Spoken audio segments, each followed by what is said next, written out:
Hello everyone, welcome to New Mentor's Daily Current Affairs. So ముందుగా after 3 days or 2 days మనం చేస్తున్నాము ఎన్నికల హడావుడి అంతా అయిపోయింది కాబట్టి.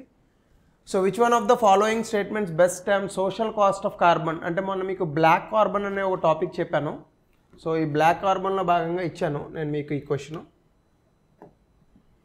సో దీనికి ఆన్సర్ వచ్చేసి long term damage done by CO2 emissions అంటే ఒక సంవత్సరంలో కార్బన్ డైఆక్సైడ్ 1 టన్ ఎమిషన్స్ చేసేటటువంటి డ్యామేజ్ని సోషల్ కాస్ట్ ఆఫ్ కార్బన్ అని అంటారు. ఇది ఈ మధ్యకాలంలో కొత్తగా పెట్టినటువంటి మెజర్. ఈ మధ్యకాలంలో అంటే ఒక 10 ఏళ్ళు అనుకోండి.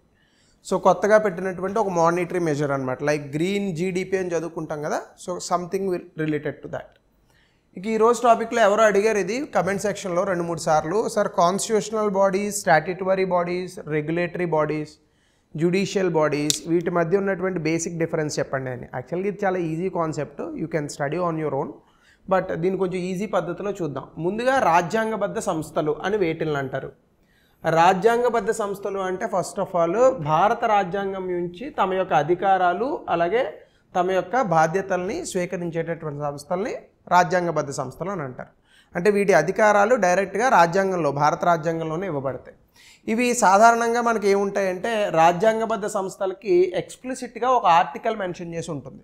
ఉదాహరణకి మీరు ఫినాన్స్ కమిషన్ ఉందనుకోండి, ఆర్టికల్ 280, యూపీఎస్సీ ఉందనుకోండి, ఆర్టికల్ 315, ఎలక్షన్ కమిషన్ ఉందనుకోండి, సమ్వేర్ అరౌండ్ ఆర్టికల్ 324 అలా వస్తాయి అన్నమాట. అంటే ఎవ్రీ టైం మీకు ఒక ఆర్టికల్ అనేది పక్కా ఉంటుంది. సో దీన్ని రాజ్యాంగబద్ధ సంస్థలు అంటారు. ఎగ్జాంపుల్కి ఈ మధ్యకాలంలో GST కౌన్సిల్ అని ఒకటి వచ్చింది, మీకు బాగా గుర్తుంది అనుకుంటా. 279 క్లాజ్ A1 కొత్తగా 101వ రాజ్యాంగ సవరణతో మనం యాడ్ చేసాం. అట్లా రాజ్యాంగంలో ఒక ప్రత్యేకమైనటువంటి అధికరణ ఉంటే అది రాజ్యాంగబద్ధ సంస్థ. దీనికి ఏదన్నా మనం అమెండ్మెంట్ చేయాలనుకోండి ఖచ్చితంగా రాజ్యాంగ సవరణ చేయాల్సి ఉంటుంది ఇలాంటి బాడీస్కి. సో వీటిని మనం ఏమంటామంటే రాజ్యాంగబద్ధ సంస్థలు అని అంటాం. ఈ రాజ్యాంగబద్ధ సంస్థలు కాకుండా చట్టబద్ధ సంస్థలను వస్తాయి కొన్నిసార్లు. అంటే రాజ్యాంగేతర సంస్థలు అని అంటారు లేదా చట్టబద్ధమైన సంస్థలు అంటారు. సో చట్టబద్ధమైన సంస్థలు అంటే ఏంటంటే భారత పార్లమెంట్ చట్టం చేస్తుంది వీటిపైన. అంటే రాజ్యాంగంలో వీటి గురించి ఏమీ చెప్పరు, కానీ భారత పార్లమెంట్ ఒక చట్టం చేస్తుంది. సో భారత పార్లమెంట్ చేసేటటువంటి చట్టం ద్వారా ఏర్పడినటువంటి వాటిని స్టాట్యుటరీ బాడీస్ అని అంటారు లేదా చట్టబద్ధమైనటువంటి సంస్థలు అని అంటారు. ఇవి ఏముంటాయి, ఇవి కూడా ఫర్ ఎగ్జాంపుల్ కొన్ని నియమ నిబంధనలు, రెగ్యులేషన్స్ లేదా ప్రభుత్వం తరపున కొన్ని నిర్ణయాలు తీసుకునేటటువంటి ఉంటాయి. స్టాట్యుటరీ అంటే ఎప్పుడైనా గుర్తుపెట్టుకోండి, స్టాట్యుటరీ అనేటటువంటి ఆ పదం ఎందుకు వచ్చింది అంటే సాధారణంగా మనకి లీగల్ భాషలో స్టాట్యూ అనే ఒక పదం ఉంటుంది. మనకి లీగాలిటీలో మ్యాగ్జిమ్స్ అని ఉంటాయి, చాలా తలకాయ నొప్పి యాక్చువల్గా. లాలో ఎక్కువ ఎగ్జామ్ రాసేటప్పుడు అదే ఇబ్బంది పడతాం. స్టాట్యూస్ అని ఉంటాయి, అవి మనకి గుర్తుండి సావు, ఎగ్జామ్లోనేమో అవే అడుగుతాడు. సో ఈ మ్యాగ్జిమ్స్లో స్టాట్యూ అంటే ఏంటంటే ఒరిజినల్గా విగ్రహం అని అనుకున్నారు గబుక్కుని. స్టాట్యూస్ అంటే లాస్ అని అర్థం, అంటే చట్టాలని స్టాట్యూస్ అంటారు లీగల్ భాషలో. అలాంటి పార్లమెంట్ చట్టం ద్వారా వచ్చింది కాబట్టి వీటిని స్టాట్యుటరీ బాడీస్ అని అంటారు. యాక్చువల్గా దానికి ఉన్న మూలం ఏంటంటే అదనమాట. సో మనకి స్టాట్యుటరీ బాడీస్ చూస్తే ఎగ్జాంపుల్కి సెబీ ఉందండి. మీకు చూడండి ఎప్పుడైనా స్టాట్యుటరీ బాడీస్కి ఎలా వస్తుందంటే ఇలా వస్తుంది, సెబీ యాక్ట్. అంటే 1992లో సెబీ చట్టం చేసాం, దీని ద్వారా సెబీ వచ్చింది. అలాగే నేషనల్ హ్యూమన్ రైట్స్ కమిషన్, ఇది రాజ్యాంగంలో ఇవ్వలేదు, 1993లో చట్టం చేసాం ఇది. అలాగే నేషనల్ కమిషన్ ఫర్ ఉమెన్ 1990లో చేసాం. నేషనల్ కమిషన్ ఫర్ మైనారిటీస్ 92లో చేసాం. నేషనల్ గ్రీన్ ట్రిబ్యునల్ ఒకసారి యూపీఎస్సీలో ఇచ్చాడు ఈ question 2010. National green tribunal act ఉంది 2010లో చేసాం. సో కాబట్టి ఇలా పార్లమెంట్ చట్టం చేస్తే వచ్చినటువంటి బాడీస్ ఏవైతే ఉంటాయో వాటిల్ని స్టాట్యుటరీ బాడీస్ అని అంటారు. సో ఇలా మనము స్టాట్యుటరీ బాడీస్కి ఎగ్జాంపుల్స్ చూడొచ్చు. అయితే మనకి ఇంకొన్ని ఉన్నాయి, రెగ్యులేటరీ బాడీస్ అని అంటాం. చాలామంది స్టాట్యుటరీ బాడీస్ రెగ్యులేటరీ బాడీస్ అవుతాయని అంటారు, కొన్నిసార్లు అయ్యే అవకాశం కూడా ఉంటుంది. ఉదాహరణకి public or government agencies with autonomous authority, అంటే స్వయం ప్రతిపత్తి కలిగినటువంటి ప్రభుత్వ రంగ సంస్థలు లేదా ప్రభుత్వం ఏర్పాటు చేసినటువంటి ఏజెన్సీలను రెగ్యులేటరీ బాడీస్ అంటారు. అంటే దీన్ని తెలుగులో మనం ఏమంటామంటే నియంత్రణ సంస్థలు అని అంటాం. ఏమంటామండి? నియంత్రణ సంస్థలు. ఇవి బేసికల్గా ఏం చేస్తాయంటే ప్రభుత్వంకి సంబంధించే ఉంటాయి, కానీ ప్రభుత్వంతో ఇండిపెండెంట్గా పనిచేస్తాయి ఇవి.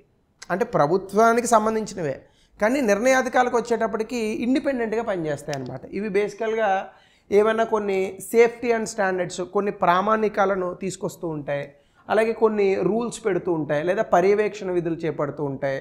వీటికి కూడా జనరల్గా చట్టాలలో పేర్కొంటారు, కానీ వీటికే చట్టం చేయరు. అంటే ఇప్పుడు ఉదాహరణకి ప్రభుత్వం ఒక విధానాన్ని పట్టుకొస్తుంది, ఆ విధానాన్ని పట్టుకొచ్చి ఇందులో ఉన్నటువంటి అంశాలను నియంత్రించడానికి ఈ నియంత్రణ సంస్థను తీసుకొస్తున్నామని చెప్తుంది. అంటే ఎక్స్క్లూజివ్గా ఆ సంస్థను తీసుకురావడానికే చట్టం చేయరు. ఒక విధానంలో భాగంగా కొన్ని బాడీస్ వస్తాయి, వాటిని రెగ్యులేటరీ బాడీస్ అని అంటారు. ఇప్పుడు ఉదాహరణకి మనకి రెగ్యులేటరీ బాడీస్లో రిజర్వ్ బ్యాంక్ ఆఫ్ ఇండియా ఉంది అనుకోండి. మనకి రిజర్వ్ బ్యాంక్ ఆఫ్ ఇండియా చట్టం ఉందా? ఉంది. ఎప్పుడు? 1934లో ఉంది. మరి ఈ 1934లోది మరి ఇండియా చేసిందా? ఇండియా చేయలేదు కదా, బ్రిటిష్ వాళ్ళు చేశారు. కానీ 1949లో మనం ఏం చేసాము, రిజర్వ్ బ్యాంక్ ఆఫ్ ఇండియాని నేషనలైజ్ చేసాం. అలాగే insurance and regulatory development authority అని ఉంది. ఇది డెఫినెట్గా చట్టంలో భాగంగా వచ్చి ఉండొచ్చు, కానీ ఇది ఏం చేస్తుంది, ఇన్సూరెన్స్ రంగానికి సంబంధించి దేశంలో ఉన్నటువంటి అన్ని బాడీస్ని నియంత్రిస్తుంది. అలాగే pension fund regulatory and development authority, మనకి ఈపీఎఫ్ అని ఒకటి ఉంటుంది, ప్రావిడెంట్ ఫండ్కి సంబంధించి. సో ఇది ఏం చేస్తుంది, పెన్షన్లని నియంత్రిస్తూ ఉంటుంది. అలాగే నేషనల్ హౌసింగ్ బ్యాంక్, దేశంలో హౌసింగ్ ఫైనాన్స్కి సంబంధించి ఏమన్నా ఉంటే ఇక్కడికి వెళ్తారు. ఇవన్నీ నియంత్రణ సంస్థలు అన్నమాట. అంటే వీటికి ప్రత్యేకించి చట్టాలు చేయాలా? కాదు, మొత్తం ఒక రంగానికి చేస్తారు, అందులో దీన్ని ఒక బాడీగా పెడతారు. కొన్నిసార్లు స్టాట్యూటరీ బాడీస్ కూడా రెగ్యులేటరీ బాడీస్ అవ్వచ్చు. కానీ స్టాట్యూటరీ బాడీకి రెగ్యులేటరీ బాడీకి డిఫరెన్స్ ఏంటంటే, స్టాట్యూటరీ బాడీ అనేటటువంటిది పక్కాగా పార్లమెంట్ చేసినటువంటి చట్టం నుంచి వస్తుంది.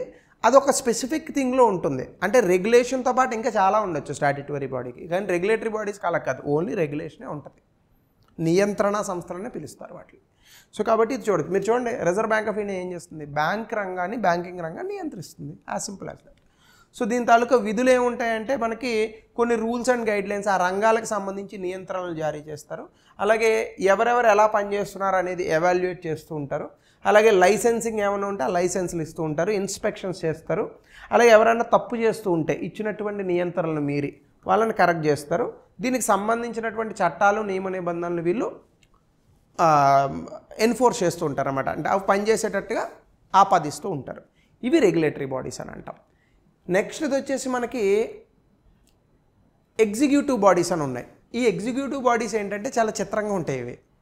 ఇది రాజ్యాంగంలో ఉండదు, అంటే రాజ్యాంగ సంస్థ కాదు.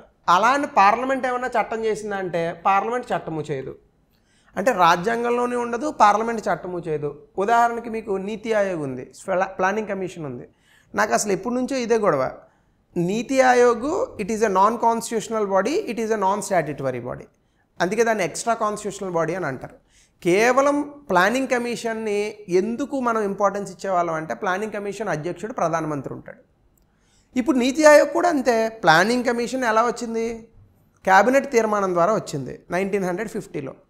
మరి నీతి ఆయోగ్ ఎలా వచ్చింది, నీతి ఆయోగ్ క్యాబినెట్ తీర్మానం ద్వారానే వచ్చింది. మరి అప్పుడు మళ్ళీ నీతి ఆయోగ్ అని పేరెట్టడం ఎందుకు? ఆల్రెడీ ఉన్న ప్లానింగ్ కమిషన్లో రూల్స్ మారిస్తే సరిపోయేది కదా. మళ్ళీ ప్లానింగ్ కమిషన్ ఉన్న దాన్ని కొత్తదాన్ని తెచ్చి హడావుడి చేసాం.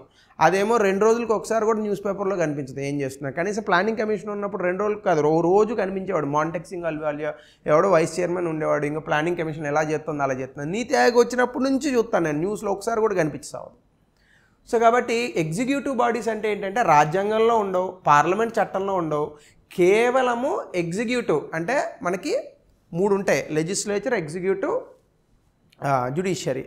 అంటే ఏంటి, శాసన వ్యవస్థ, కార్యనిర్వాహక వ్యవస్థ, న్యాయ వ్యవస్థ. ఈ కార్యనిర్వాహక వ్యవస్థ ఉంది చూసారా, అది వచ్చే తీర్మానం ద్వారా, అంటే క్యాబినెట్ మంత్రులు సిగ్నేచర్ పెడతారు అంతే, ఒక తెల్ల పేపర్ మీద స్టాంప్ ఎత్తారు. అలా వచ్చినటువంటి సంస్థలను ఎగ్జిక్యూటివ్ బాడీస్ అని అంటాం. తర్వాత ప్రభుత్వానికి నచ్చితే వాటిని స్టాట్యూటరీ బాడీగా మార్చుకోవచ్చు. ఉదాహరణకి ఆధార్ అనేటటువంటి సంస్థ వచ్చింది, దాని తర్వాత ఆధార్కి ఒక చట్టం చేశారు, సో అది స్టాట్యూటరీ బాడీ అయింది. సో అలా మనం ఎగ్జిక్యూటివ్ బాడీస్ని చూడొచ్చు. ఎగ్జాంపుల్కి ఎగ్జిక్యూటివ్ బాడీస్ మనకి నీతి ఆయోగ్, నేషనల్ డెవలప్మెంట్ కౌన్సిల్, ఇప్పుడు తీసేశారులేండి. సిబిఐకి అసలు చట్టమే లేదు. 1949 Delhi special police establishment act rules ప్రకారం పనిచేస్తుంది. అందుకే కేంద్ర ప్రభుత్వం చేతిలో ఉంటుంది. అందుకే సుప్రీంకోర్టు ఒకసారి దీన్ని కేజ్డ్ ప్యారెట్ అంది, పంజరంలో చిలక అని అంటుంది.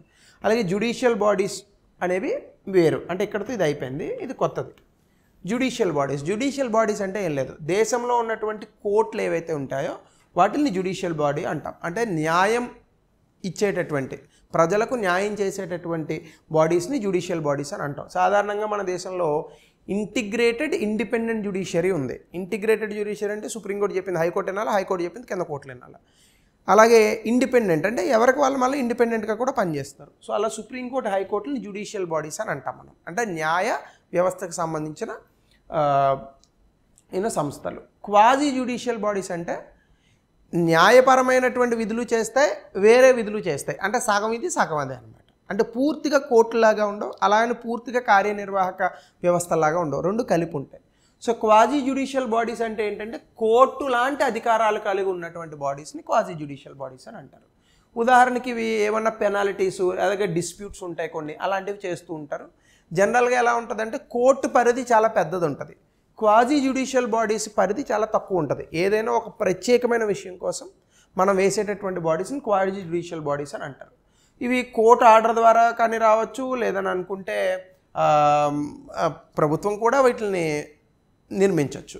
అలాగే మనకి ట్రిబ్యునల్స్ ఉంటాయి. Article 323A, 323B central administrative tribunal, ఇవన్నీ క్వాజీ జ్యుడిషియల్ బాడీస్లోకి వస్తాయి అన్నమాట.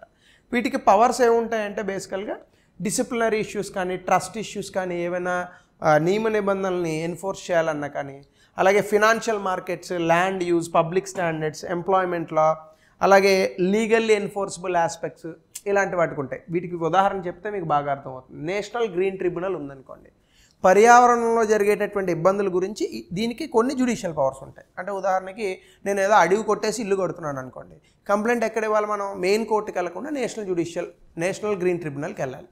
సో అది నేషనల్ గ్రీన్ ట్రిబ్యునల్. అలాగే సమాచార వ్యవస్థకు సంబంధించి మనం వేస్తాం కదా ఇవి రైట్ టు ఇన్ఫర్మేషన్, దానికి సెంట్రల్ ఇన్ఫర్మేషన్ కమిషన్.